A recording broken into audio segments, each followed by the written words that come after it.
জয় Jagannath, good morning সবাইকে। সোনালি সংসার আপনাদের সবাইকে স্বাগত জানাই। একটু সুস্থ রাখা এখন খাবার। একটা কথা বলি, এই দেখুন আজকে আমি রান্না করছি, এখন কড়াতে হচ্ছে যে একটু আলু করছি আর কি, মাছের ঝোল হবে। সকালবেলা কেনা মাছটা কেনা হচ্ছে, মাছের ঝোল। তো বাবা তো ভাত খায় না, তো বললাম যে উলকপি দিয়ে দিলাম, খেতে ভালো লাগে। সকালবেলা মাছটাও পেয়ে গেলাম, তাহলে মাছের ঝোল করে আজকে ভাত খাবো। আর তাহলে রাতে আটার সময় শাক, পটল, পাগরোল এসব সব নিয়ে এসেছিল। তা শাক ভেজেছি, দেখো আমার সব রান্নায় কমপ্লিট। উচ্ছে ভাজা, এটা হচ্ছে টিফিনে, অফিস টিফিনের জন্য পুজোতে আলু পেঁয়াজ দিয়ে ভাজা। আর ভাতের সাথে একেবারে আমাদেরকে বেশি বেলা উচ্ছে ভাজা করেছি। আর এই তাড়াতাড়ি করে সকালবেলা এতগুলো কাটা, তারপরে মাছ ভাজা। আর এখনো দুটো কর্মীটা আমি কাটতে পারি, 5টা দেয় 10 টাকা নেয়, তো 3টে কেটেছি। 3টের মধ্যে একবার রয়েছে। এবার ওর বাবা উঠে মেয়ে উঠে আছে, আগে মেয়েকে ব্রাশ করালাম, খাওয়ালাম। এবার ওর বাবা উঠে মেয়েকে দেখে যে ওর গায়ে না কিন্তু ধীরে মতো হয়েছে, মানে ফুসকুড়ির মতন দেখতে, তো ওই 4-6টার মতো, পিঠে 4-5টা আছে, পেটে 1-2 আছে। তো বাবা বলছে আমি আজকে আর অফিস যাবো না, মেয়েকে নিয়ে ডাক্তারের কাছে যাবো।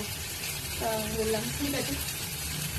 এই একেবারে রান্নাবান্নাটা আমার হয়ে গেল, কমপ্লিট হয়ে গেল, তাই না? সকালে এবার শুধুমাত্র করতে বাকি ছিল এই দুটো।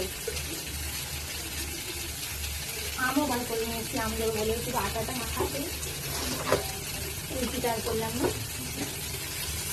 এই তারাটা আর কি নেই, আর অফিসে যাওয়ার যে তারাটা সেটা নেই। এখন ওটা ধীরে সুস্থ মানে যখনই শুনলাম যে যাবে না ডাক্তার নিয়ে যাওয়া হবে, তারপরে না মানে সকালবেলা যে এনার্জি লেভেলে কাজ করি আমি, যে এনার্জি নিয়ে ঝট করে না, সেই এনার্জি থেকে তো আমার 50% কমে যাবে। মানে এখন স্লো মধ্যে আমি কাজ করছি।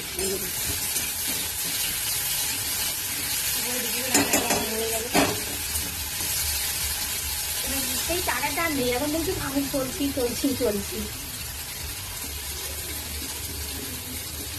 সকালবেলায় তাড়াতাড়ি করে সব বাসন মাজতে পারি, যেইগুলো প্রয়োজন ছিল রাতের বেলা বাসন মাজবো, মেয়ে বলছে না আমার ঘুমতেছে বলে লক্ষ্মী খানা হয়ে যাবে। তো ঘরে গেলাম, কিছুক্ষণ খেলা করলো, তারপরে ঘুমিয়ে পড়ছি। তো বাসন আর মাজা হয়নি। সকালবেলা উঠে যেই কটা প্রয়োজন সেই কটাগুলো নিজেছি। এখন আছে রান্নাবান্না করে কমপ্লিট করে চাপা তেল দিয়ে রান্নাবান্না মানে কি বলবো, এখানে শাক পড়ে আছে, ওখানে আম পড়ে আছে, মানে যেটা আর কি হয় সকালবেলায় রান্না দেখাচ্ছে, ওটাও দেখতে।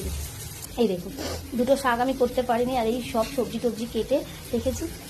আর একটা মজার জিনিস দেখুন, এই মাছটা তো সেদিন ধরেছিলাম মানে এখান থেকে, আমার মেয়ে বলছে যে আমি জানি যে ওকে মাছের ঝোল করে দেবো, সেটা বললাম পেঁপে আলু দিয়ে, কিন্তু ও এই মাছটা খাবে না। মানে এই মাছটাকে ও যত্ন করবে এবং মুড়ি খেতে দেয়। এই মাছটাকে রোজ 1 বোতল করে জল